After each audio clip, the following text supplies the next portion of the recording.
ദേശീയ ഗെയിംസിന്റെ ഭാഗമായി ആലപ്പുഴയിൽ നടക്കുന്ന നിർമ്മാണ പ്രവർത്തനങ്ങൾ അഴിമതിയുടെ കൂത്തരങ്ങായി മാറുന്നു.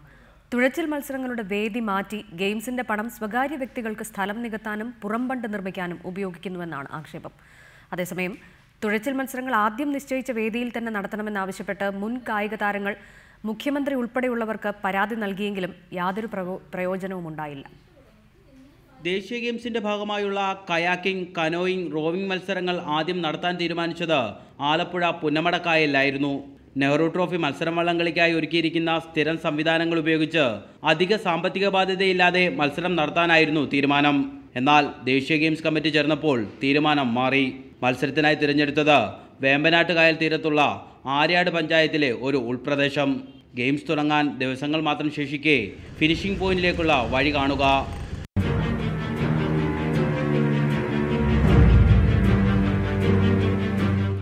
ഇനി ഫിനിഷിംഗ് പോയിന്റിന്റെ സ്ഥിതി കൂടി കാണാം. പവലിയന്റെ നിർമ്മാണം ആരംഭിച്ചിട്ട് പോലുമില്ല. പക്ഷേ ഗെയിംസിന്റെ മറവിൽ സ്വകാര്യ വ്യക്തികളുടെ ചതുപ്പ് നിലങ്ങൾ തകൃതിയായി നികത്തുന്നു.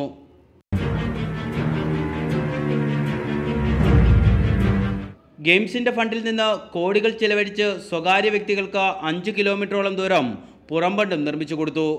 ഇതൊരു സ്വകാര്യ വ്യക്തിയുടെ സ്ഥലം കോടികൾ മുടക്കി അസോസിയേഷൻ സെക്രട്ടറിയും അവരുടെ കൂടെ അനുബന്ധ ആൾക്കാരും കൂടി ഇത് രഹസ്യമായിട്ട് ഇത് പൊക്കിക്കൊടുക്കാനുള്ള ശ്രമമാണ്. കാര്യം എന്ന് വെച്ചാൽ ഇതിനേക്കാൾ നല്ലപോലെ നടത്താനുള്ള സ്ഥലമുണ്ട്. ഇവിടെ ഈ കാണുന്ന ഫിനിഷിംഗ് പോയിന്റിൽ നിന്ന് നേരെ ആലപ്പുഴ സായിയുടെ അവിടോട്ട് നടത്തിക്കഴിഞ്ഞാൽ ഈ ചിലവ് ഇത്രയും ഏറെ ചിലവ് വരുന്നില്ല.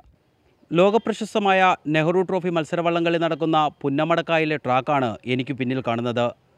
ദേശീയ ഗെയിംസിൻ്റെ തുഴച്ചിൽ മത്സരങ്ങളിൽ നിന്ന് ഈ ട്രാക്കിനെ ഒഴിവാക്കിയതിന് പിന്നിൽ ചില താൽപ്പര്യങ്ങളുണ്ടെന്ന് തെളിയിക്കുന്നതാണ് വേമ്പനാട്ട് കായലിലും തീരങ്ങളിലും ഇപ്പോൾ നടക്കുന്ന നിർമ്മാണ പ്രവർത്തനങ്ങൾ.